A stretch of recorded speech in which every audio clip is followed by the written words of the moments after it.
আমার কান কানে ধরবা, নিজের কান ধরে উঠবস করো। দূরে যাও, দূরে যাও। আগে না, আগে কান ধরে উঠবস করো, বলো যে আমি আর এই ভুল কখনো করব না। আমি বসো সুন্দর করে। আর কি কোমর নামে না তো, কথা বলার সময় তো ঠিকই একদম যায়। এই ভুল। আর কোন মেয়ের সাথে কথা বলবা? আমি বলি না, আমি বলি না। বলবা? আমি বলি নাই তো। বলবা?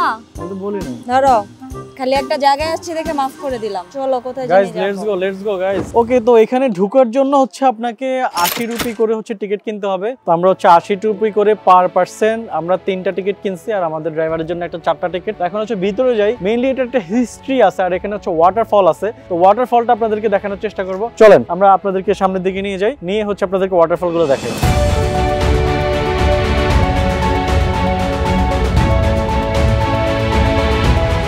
তো গাইস ইন্টারেস্টিং একটা জিনিস দেখলাম, সেটা হচ্ছে এখানে সবাই হচ্ছে এরকম কয়েন নিয়ে নিজেরা মনে মনে উইশ করে হচ্ছে ওই কয়েনটা হচ্ছে এই কুয়ার ভিতরে ফেলতেছে, আর হচ্ছে সবাই ট্রাই করতেছে হচ্ছে মাঝখানে ফেলার জন্য। মাঝখানে একটা মূর্তির মতো কিছু একটা আছে উঁচু, তো এটার মধ্যে ফেলতেছে। তো ওনারা আসলে বিলিভ করে যে এই জিনিসটা যদি এখানে কয়েনগুলা ফেলে মনের উইশ করে, তাহলে মনের ইচ্ছা পূরণ হবে। তো নেপালিরা আসলে এইরকম জিনিসপত্রতে অনেক বিলিভ করে। তো যাই হোক, আমরা আসলে এমনি জাস্ট মজার ছলেই করতেছি, তো মানে জাস্ট দেখি মানে কি হয় আর কি।